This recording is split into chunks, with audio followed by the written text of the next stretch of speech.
Sexto ano, tudo bem com vocês? Essa é a nossa segunda aula sobre os primeiros séculos da Idade Média. Vamos lá? Então, da Antiguidade à Idade Média. Como vocês sabem, a queda do Império Romano do Ocidente marca o fim da Idade Antiga e o início da Idade Média, tá bom? E é sobre ele que nós vamos falar agora.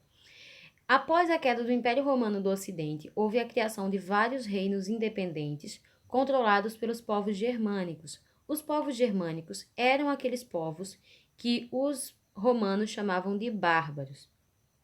Lembrando que nesse grupo nós podemos encaixar vários outros grupos de etnias completamente diferentes. Hunos, germânicos, suevos, saxões, anglo-saxões, bretões, gauleses e vários outros povos. Então, existiam vários povos que os romanos chamavam de bárbaros ou colocavam tudo no grupo como germânicos, tá bom? Depois que esses reinos surgiram, depois que Roma caiu, o direito romano ele acabou entrando em desuso. Professora, por que o direito romano entrou em desuso? Porque os povos germânicos, eles não utilizavam código de leis escritos, como era o caso de Roma, tá bom? Seu código de leis, a sua própria questão administrativa e também civil, era tudo relacionado com costumes orais, com a tradição, tá bom? Então, eles não tinham nenhum código civil, nenhum código jurídico que fosse escrito. Era tudo por costume, tradição oral, tá certo? Outra coisa que entrou em desuso foi o latim. O latim ele deixou de ser utilizado como idioma oficial e ele passou a ser utilizado apenas pelos religiosos, apenas nas igrejas. Inclusive, ainda hoje ele é utilizado, sim, mas principalmente por bispos, papas, tá certo? E alguns outros membros da igreja. A junção entre o latim, que era a língua oficial do Império Romano, com as línguas dos povos germânicos fez surgir vários outros idiomas, como o inglês, o francês, o nosso português, o italiano e o espanhol, tá certo? Então, essa junção foi que deu essa cara ao nosso idioma, tá bom? Houve também, nesse momento, uma expansão do cristianismo muito grande e um aumento da influência da igreja. Professora, como é que o cristianismo cresceu se os povos germânicos, em sua grande maioria, adoravam elementos da natureza? Gente, é algo muito simples. Muitos povos germânicos, eles começaram a se converter ao cristianismo. Um dos primeiros povos a fazer isso foram os francos. O reino franco foi um dos primeiros a se converter ao cristianismo. Tá certo? Então, isso fez com que o cristianismo não só sobrevivesse a esse período, como também ganhasse força e passasse a ser a instituição mais poderosa da Idade Média. Tá certo? Outro elemento que influenciou muito nesse período foi o processo conhecido como ruralização. Foi algo que se iniciou ainda durante o Império Romano e foi marcado principalmente pelo empobrecimento da população, o medo das invasões germânicas. Isso fez com que as pessoas fugissem da cidade para o campo, tá bom? Lá eles iam buscar melhores oportunidades de vida, emprego e proteção. No campo, eles se tornavam colonos. O que é isso? Eles pediam um lote de terra ao dono, o dono fornecia esse lote de terras, era algo como um aluguel, algo emprestado. Em troca, esse camponês ia pagar um tributo, que em sua grande maioria era metade da produção. Então, sempre que eles produziam, eles davam metade ao dono da terra. Isso é o chamado colonato, tá bom? Por isso que eu chamei eles de colonos. Esse período também foi marcado por uma grande perda de terras, principalmente pelos patrícios, que eram os grandes proprietários de terra durante o Império Romano. Como agora o Império Romano já não existia mais, esses homens eles perderam boa parte da sua influência e muito dos seus territórios. Esses territórios foram, em sua grande maioria, para a mão dos povos germânicos, tá bom? Além disso, houve também a questão da decadência econômica, que foi marcada principalmente pelo declínio do comércio. O comércio ele deixou de ter aquela importância que tinha antes, ele foi bem reduzido, ele ficou concentrado mais na questão local de troca e também a questão marítima, tá bom? Lembrando que os romanos eles praticavam também o comércio marítimo, só que nesse período o comércio marítimo ele deixou de ser utilizado porque os germânicos não tinham experiência com esse tipo de atividade. Então, essa atividade ficou de lado, tá certo? E outro fator que influenciou muito nessa questão econômica é que cada reino germânico cunhava suas próprias moedas. Então, isso acabava dificultando o câmbio, né, a troca de moedas, e principalmente dificultava o comércio, tá bom? Na questão da divisão do império, a gente viu nas aulas anteriores que a partir do século III Roma entrou em crise. Então, vários imperadores buscaram soluções para contornar essa crise. Nós tivemos a questão da tetrarquia, né, que depois deu certo inicialmente, depois não deu mais certo, até que em 395 o imperador chamado Teodósio, ele propôs dividir o território romano em dois impérios diferentes, com duas capitais para facilitar a questão administrativa.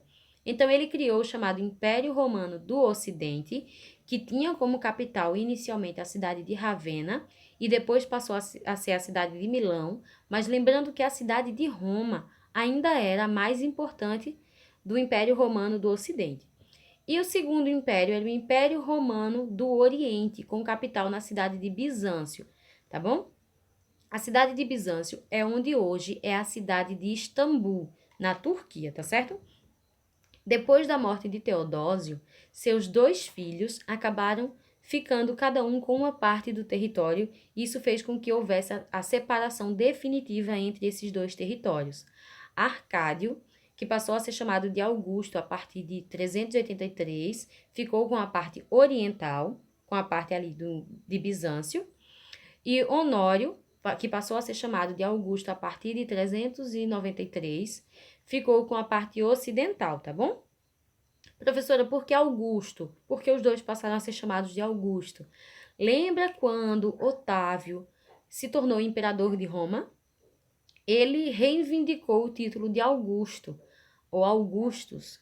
Esse título significa venerado ou adorado, tá certo? Então, é algo como se fosse divino, algo a ser adorado. Lembrando que nessa época, na época do Império de Roma, os imperadores eles eram adorados como se fossem divindades. E é isso que vai gerar muitos atritos entre a questão do imperador e a questão do cristianismo, que só via Deus como alguém a ser adorado, tá bom? E não o imperador. Então, eles não adoravam o imperador. E isso vai fazer surgir vários conflitos entre o império e os cristãos, tá bom? Apesar de dividido, houve uma permanência das instituições políticas e administrativas nos dois impérios, tá bom? Só que mesmo com essa questão administrativa, política e econômica, existiam muitas diferenças também, diferenças essas que eram na questão econômica, mas principalmente na questão social, tá bom? Por que questão econômica, professora? Porque Roma, o Império Romano do Ocidente, estava em decadência, estava caindo. Já a cidade de Bizâncio, o Império Romano do Oriente, estava crescendo financeiramente, tá bom? Então, nós tínhamos ali dois opostos completamente diferentes. E na questão social, nós temos o fato de que Bizâncio foi fundada pelos gregos e ela estava ali bem próxima à Ásia.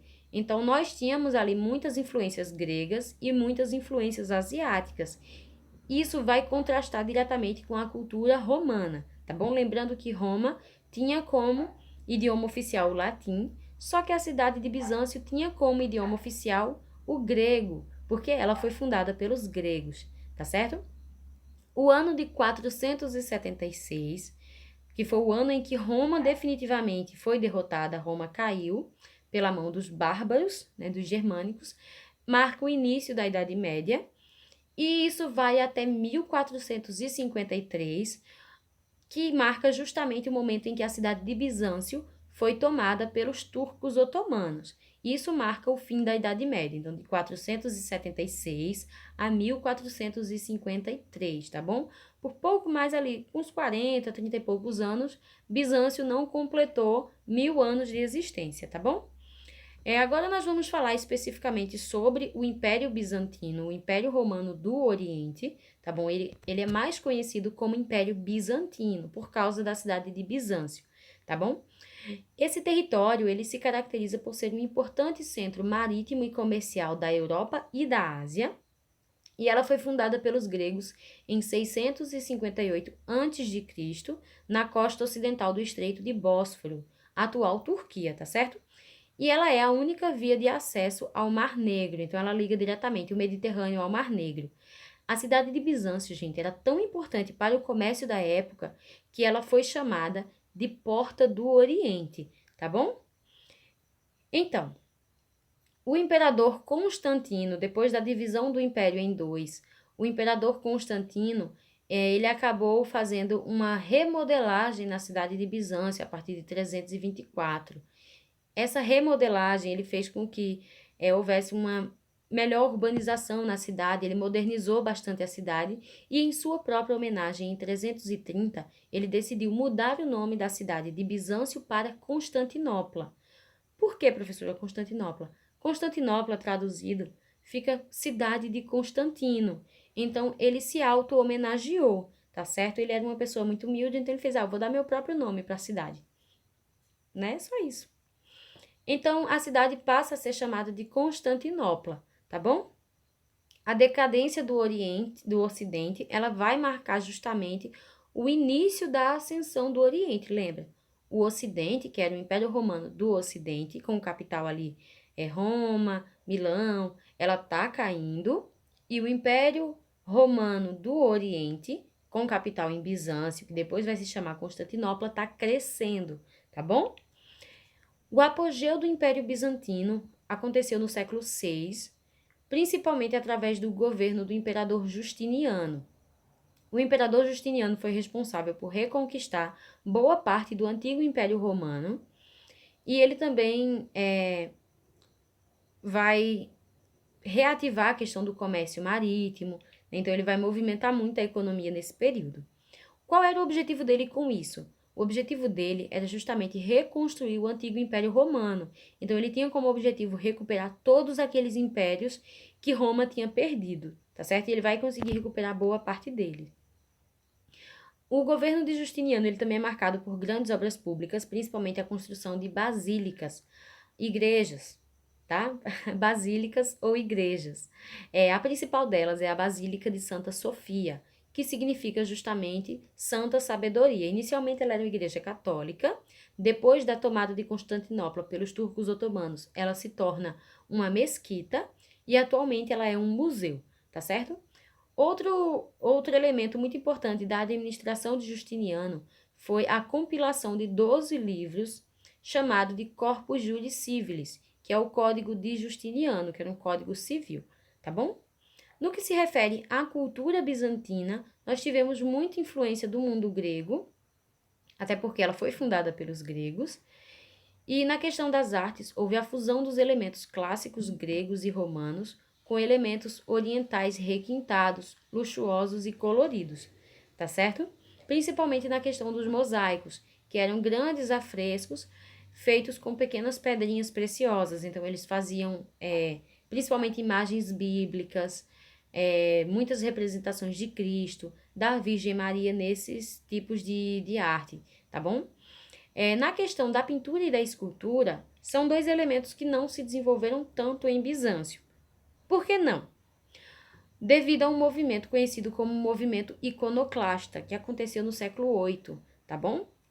Esse movimento, ele condenava o culto a imagens e pinturas. Por isso que a pintura e a escultura vai acabar ficando meio que estagnada dentro do Império Bizantino, porque esse movimento iconoclasta vai destruir boa parte das esculturas e das pinturas que existiam na época. Nessa questão do Império Bizantino, existia uma forma de governo chamada de cesaropapismo, onde onde o imperador, ele exercia funções religiosas, políticas, administrativas e também militares, tá certo? Nessa questão do cesaropapismo, o imperador, ele era um intermediário direto de Deus na Terra, então ele era alguém inquestionável, tá certo? Existia também os chamados patriarcas, que eram os chefes das igrejas bizantinas, que eram católicas, tá certo? Um fator muito importante. Roma caiu, mas o catolicismo continuou firme e forte, tá bom?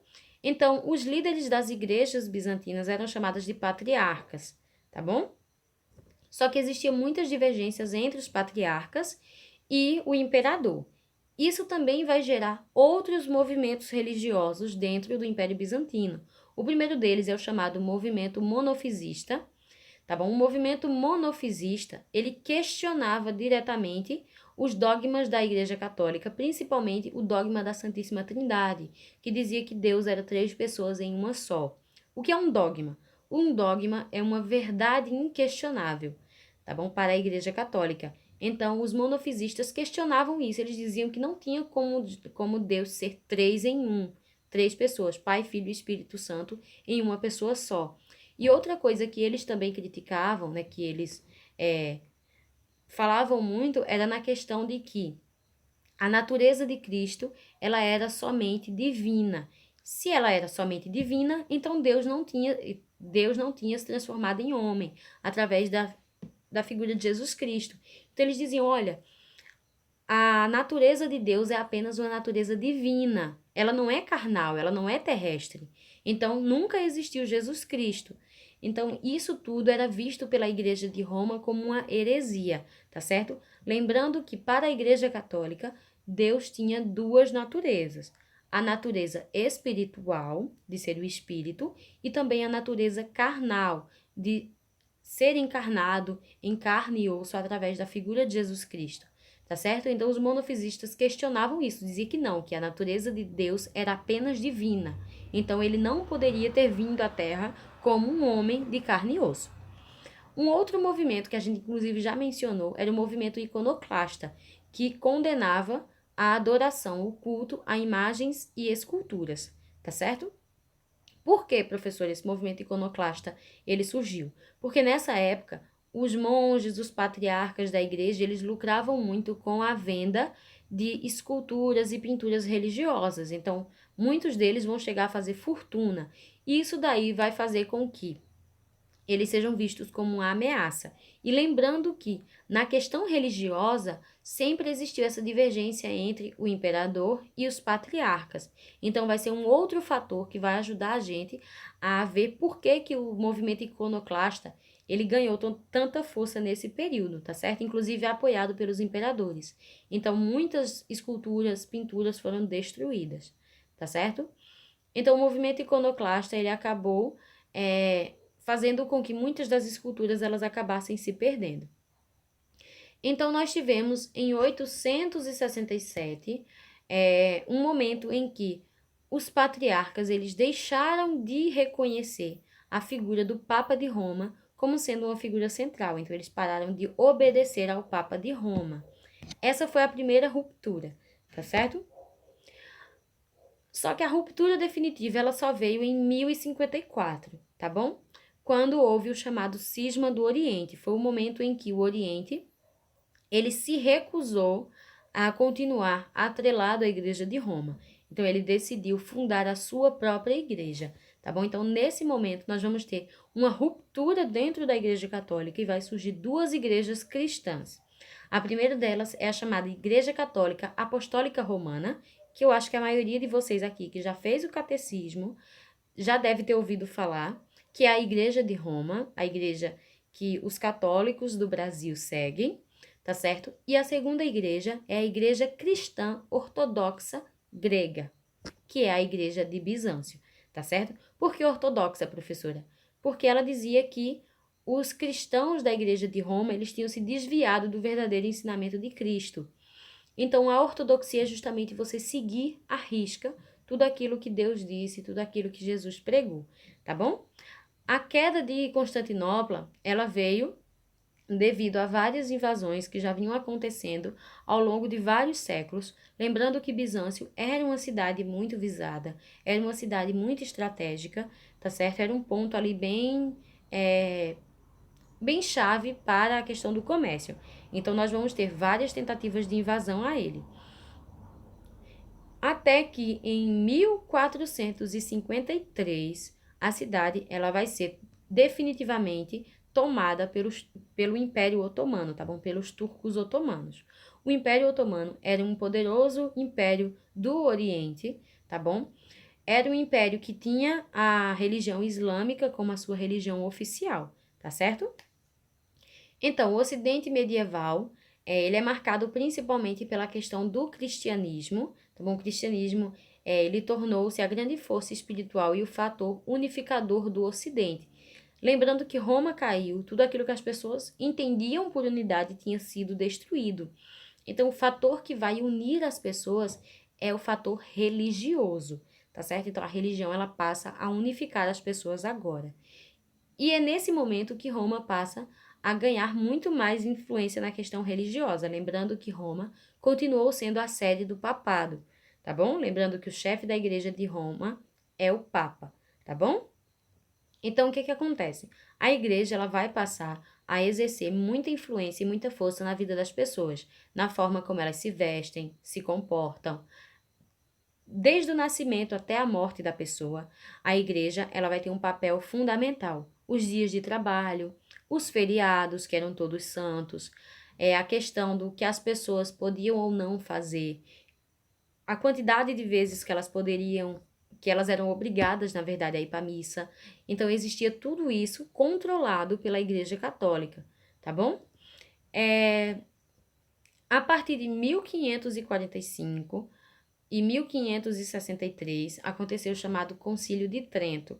Esse concílio, ele aconteceu depois da chamada Reforma Protestante, e ele serviu justamente para reforçar ainda mais essa questão da unidade religiosa, tá bom?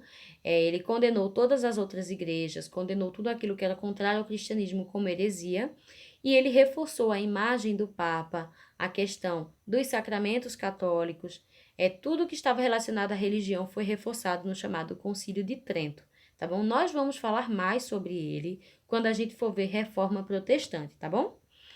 Então, o termo católico é um adjetivo grego que significa universal. Então, depois do Concílio de Trento, é que as pessoas que seguiam o cristianismo passaram a ser chamados de católicos, ou seja, universal, a religião de todos, tá bom? Só que antes disso, eles eram chamados de cristandade.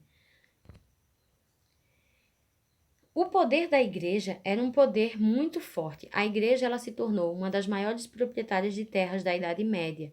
Acredita-se que a igreja chegou a ter 1/3 de todas as terras da Idade Média, tá bom? A igreja, ela tinha direitos de receber herança como se ela fosse um membro da família, sem contar na questão de doações, dízimo e várias outras coisas que a igreja praticava e que cada vez mais aumentava o seu poder e a sua influência sobre a vida das pessoas. Lembrando que a igreja mandava na vida das pessoas nessa época, tá bom? Então, a igreja, ela vai criar a ideia de que a salvação da alma, ela vinha através dos atos, através de você seguir o cristianismo. Então, ela vai criar a noção de purgatório, né? Vai reforçar essa noção do inferno. Então, ela dizia que o único jeito da pessoa se salvar era praticando tudo aquilo que a igreja determinava. E outra coisa, para a Igreja Católica da época, você só começava a viver depois que você morria. Isso mesmo, porque você ia viver em Cristo, tá bom? Você ia atingir a vida eterna se você seguisse os ensinamentos que a igreja mandava, tá bom? A Igreja Católica, ela também vai ser responsável por preservar muitos dos textos da Idade Média, livros clássicos, muitos dos ensinamentos dos gregos, dos romanos, será preservado através da atuação dos chamados monges copistas, que eram, na verdade, religiosos que viviam ali nos conventos, nos mosteiros, e a função deles era copiar, era redigir à mão os livros e manuscritos que foram deixados ao longo da história, tá certo? Então, muito do que chegou para a gente hoje foi através da atuação desses monges copistas, ou monges copiadores, como vocês preferirem, tá bom? Na questão da economia, a agricultura, ela passa a ser o centro econômico, tá bom?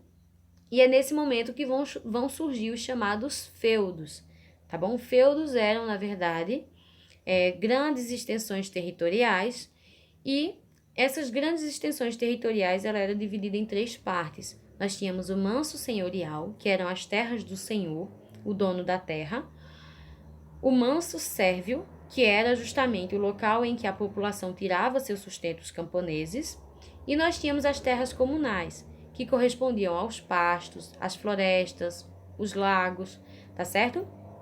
Nas nossas próximas aulas, a gente vai entender direitinho o funcionamento de cada um, do manso senhorial, manso sérvio e das terras comunais, e também a questão dos impostos que eram pagos, de que forma era organizado toda essa estrutura, tá certo? Meus amores, fiquem com Deus. Eu espero que vocês tenham gostado. Qualquer dúvida, é só entrar em contato comigo. Um beijo e fiquem com Deus. Tchau, tchau!